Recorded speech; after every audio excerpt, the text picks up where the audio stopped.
don't come back actually until their first daughter is a year old. When they come back, they hire Hunt to change the house. George wants a grander house than his father had. So what does Hunt do?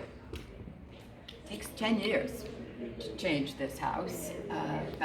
Most of it is done, a lot of it is done the first 3 years. So what does he do? Well, he adds this. Do you have any idea what is in this? Elevator? No? If you look around, you can see it.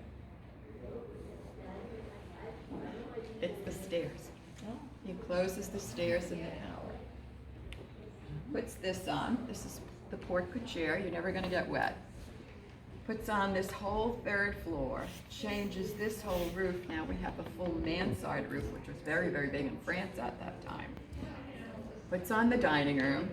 Anything to do with the operating of the house, the kitchen, the laundry, the wine cellar, the entire cellar is done. So let's look at this and think about that original 1852 house. That's an outside wall. This is an outside wall. And we actually had 2 rooms.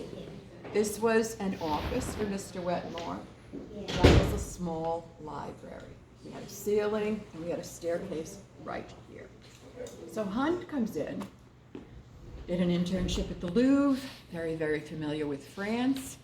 He guts the whole thing, takes that whole ceiling down, adds that third floor, opens this all up now, puts in this skylight. It looks like it's stained glass. It's all hand painted. And the room is, this is actually the fabric that was here in the 1870s when they redid the room. It's very dark. It's called Pompeian red. He wants this to stand out at night so he could gas jets on both sides of it. Now we have 45 feet. And it looks as though it comes down almost like a pyramid. It's an optical illusion that he's done deliberately. The globes on the third floor are smaller than the globes on the second. And what has he created here that you're going to see in over the top in the breakers and marble hall? It's a great hall. He's given us this grand entrance, come into this great hall.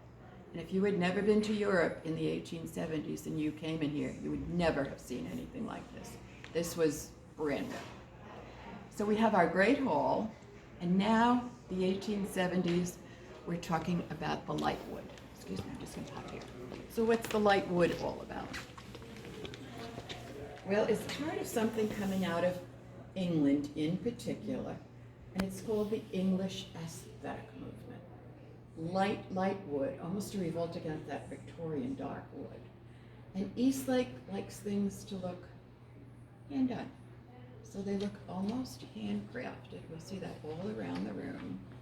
And you're going to see these very shallow cabinets all around. Well, they collect porcelain. They want you to see the porcelain. And the Wetmores are in Europe while all this is going on, coming back and forth. All 4 children are born in Europe. But the lanterns and the mirror, they're 17th century Venetian. They probably picked them up in Venice. And if we look over here,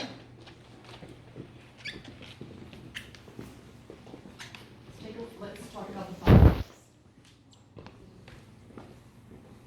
Let's talk about the fireplace.